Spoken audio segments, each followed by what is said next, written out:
Olá pessoal, tudo bem? Meu nome é Elias Jabur e vou apresentar mais um episódio do Menu de Pequim. Bora lá?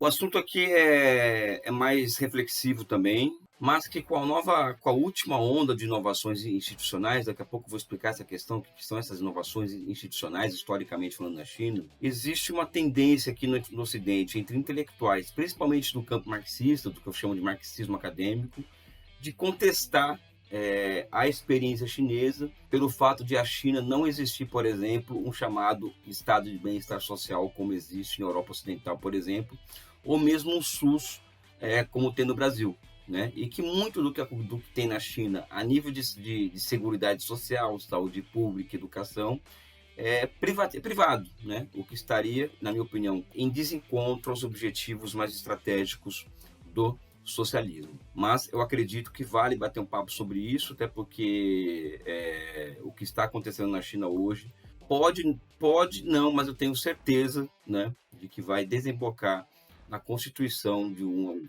welfare state com características chinesas, mas sem antes nós falarmos um pouco sobre a contextualização desse tipo de discussão. Na minha opinião, esse tipo de discussão é posta de duas formas. Uma desprovida de história, ou seja, quando vai se comparar com a Europa, por exemplo, retira-se a história como uma das métricas de análise, né? E a métrica principal, né? Ou seja, a Europa Ocidental ela constrói um estado de bem-estar social a partir dos anos 50, a partir e dentro de um escopo do Plano Marshall, ou seja, bilhões de dólares dos Estados Unidos para a recuperação daquelas economias pós-guerra e de constituição de um setor produtivo na economia, ou seja, um setor que gera valor na economia através desse processo de reconstrução europeia, criando condições para entregar à classe trabalhadora serviços sociais de altíssimo nível, vamos dizer assim, e também como resposta à União Soviética. Então, a Europa Ocidental ela teve condições para que esse tipo de Estado, que é chamado de welfare state,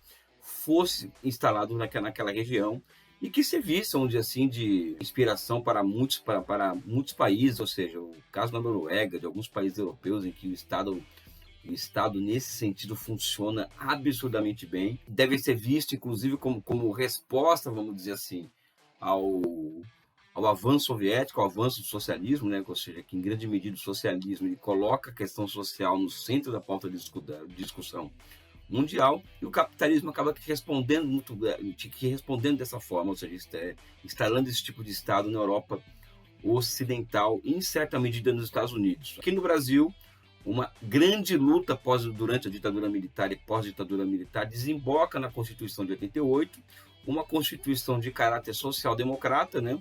E quando eu falo social-democrata, eu falo no sentido nada pejorativo do termo. Ali consagra-se direitos universais, como o direito à saúde pública, à educação pública, que são direitos dignos desses países de welfare state, né? E que, infelizmente, a Constituição é promulgada e logo em seguida vem a onda neoliberal no Brasil e tal, e acaba aqui aos poucos destruindo com esse estado de bem-estar social. Mas não é somente isso que acontece, né? Essa discussão sobre estado de bem-estar social envolve questões mais profundas que eu vou tratar daqui a pouco. O caso da China, primeiro que eles fizeram uma revolução em 49, aí eu peço para as pessoas que discutem esse assunto em um tom muito mais crítico à China do que num tom reflexivo, observarem historicamente algumas questões. Já disse aqui que a China em 49, a perspectiva de vida das pessoas, dos seres humanos do país, era de 35 anos e hoje passa de 70. Então a China, em 72 anos de revolução, certamente ela avança muito mais socialmente. Veja bem, os avanços sociais que a China alcança em 72 anos de revolução são muito maiores do que os experimentados em qualquer país do mundo em comparação a esse mesmo período. Vamos pegar qualquer caso para comparação, nenhum país passou por transformações sociais tão profundas do ponto de vista qualitativo do que a China. A China, por exemplo, em 1980 era o país mais igual do mundo, só que é uma igualdade muito baseada por baixo, ou seja, a China ainda em 80 era um país muito mais pobre do que qualquer país europeu, qualquer país do entorno, assim, tipo Japão, Coreia do Sul e Taiwan. A China lança em 78 um programa reformista. E dentro desse programa reformista veio o projeto de transformação das suas empresas em empresas de fato, ou seja, grandes unidades fabris, grandes conglomerados especializados em fabricar valores de troca, ou seja, mercadoria. E como o sistema chinês maoísta, vamos dizer assim, todo o sistema social e de seguridade social estava ligado às empresas, acabou ruindo esse sistema, né? E ao ruir esse sistema, que para mim foi o grande equívoco das reformas econômicas chinesas, né, foi deixar isso degradando de tal forma em que praticamente boa parte desse tipo de serviço no país acabou sendo privado, ajuda-se a abrir um fosso social na sociedade que em grande medida ainda perdura. A partir de 2002, aquela gripe da SARS em Hong Kong, por exemplo, faz o país começar a mudar de atitude, ou seja, a partir de 2002 começam-se políticas mais agressivas no sentido de se constituir um estado de bem-estar social com características chinesas. Existem trabalhos sobre isso, também já disse aqui, falando bem, falando mal. É um sistema próximo do americano, é um sistema próximo do europeu. Você tem tese para tudo envolvendo isso. Mas o fato é que a China, desde 2002, ela tem promovido reformas sucessivas, principalmente na conformação do sistema de saúde público, como já disse aqui, e que vão acabar desembocando na formação de um estado de bem-estar social, no máximo em 10, 15 anos, ou seja, eu não duvido disso, né? Então, eu acredito que existem cobranças feitas sobre a China nesse aspecto hoje, que são corretas, mas num tom crítico, muito mais na tentativa de desqualificar a essência do regime do que outra coisa. Ou seja, é até comum ver pessoas dizerem que a China falam que está fazendo isso e aquilo, mas não está fazendo nada mudou na China. Ou seja, pessoal, quando você fala que nada mudou, você está negando algo que é fundamental na filosofia, que é o movimento, ou seja, a razão, né? Ou seja, a razão. Que a razão era produto de uma visão de totalidade, ou seja, que inclui a história, mais o movimento, né? Não existe razão fora disso. A tendência, inclusive do marxismo acadêmico, é muito forte, de se cair no ceticismo muito grande, em um niilismo muito grande. E o ceticismo e o niilismo são dois grandes, vamos dizer assim, inimigos da ciência, né? Assunto para outra conversa, papo de boteco puro, tá? Não estamos aqui para isso. A constituição de estados de bem-estar social tem que ser precedida de alguns chamados, não gosto desse termo, mas não vejo outro, pré-requisitos. Se nós formos ler o Capital do Marx, nós vamos observar que existem dois grandes setores na economia. O setor produtivo, aquele que gera valores, e o setor improdutivo, aqueles que trabalham com as necessidades materiais e espirituais da população, educação, cultura, esporte, saúde, etc, etc. E esse setor aqui, né, não existe sem que haja esse setor aqui. Então não tem como você se constituir um estado de bem-estar social sem existência do setor produtivo da economia muito forte. Cuba é uma exceção, eu já acho que Cuba é um desafio à lei do valor, que eles conseguem ter um setor improdutivo da economia sem ter o setor produtivo, e isso bagunça completamente o sistema de preços do país, mas também é uma outra discussão para tratar no programa Socialismo do Século XXI. Marx,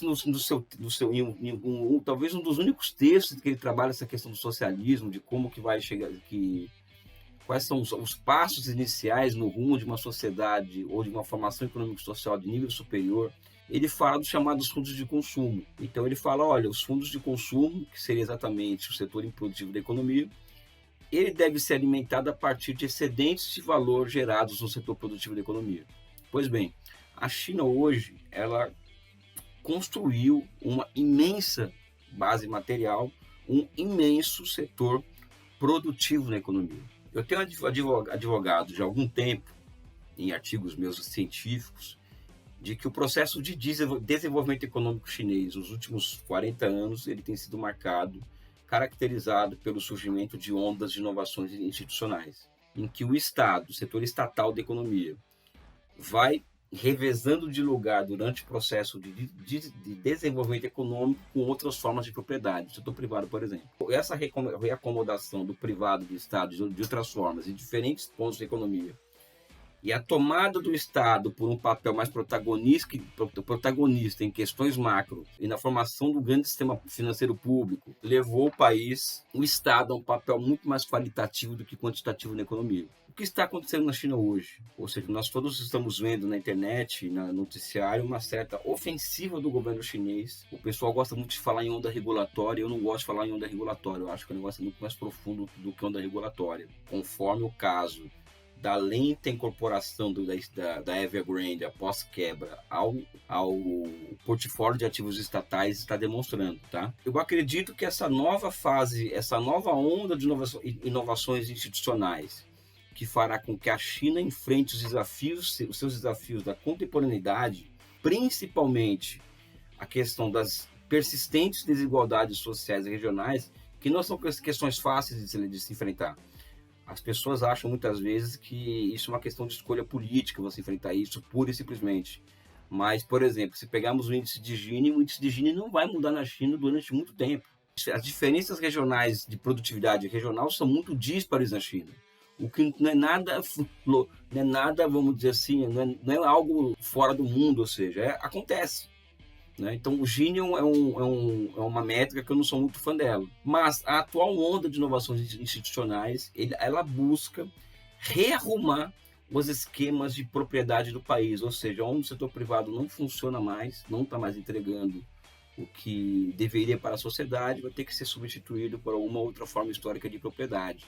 E, juntamente disso, todo o sistema, vamos dizer assim, que deverá vir com muita força após o 20º Congresso do Partido Comunista, que vai acontecer agora em novembro, virá uma taxação sobre propriedade, sobre grandes fortunas, que irá mudar radicalmente a face das próprias classes sociais do país e vai arrumar, vamos dizer assim, também as condições fiscais necessárias para projetos no que cerne a construção de um estado de bem-estar social muito mais avançados do que hoje. Então, o que eu peço quando se faz esse tipo de discussão não é desfazer a crítica à China e aos equívocos que a China fez em relação a isso nos primeiros 25 anos de reforma econômica. E sim, tem um olhar mais histórico, um olhar mais em movimento do que está acontecendo na China hoje, menos ceticismo, menos niilismo e mais visão estratégica, porque as coisas estão mudando muito rapidamente na China,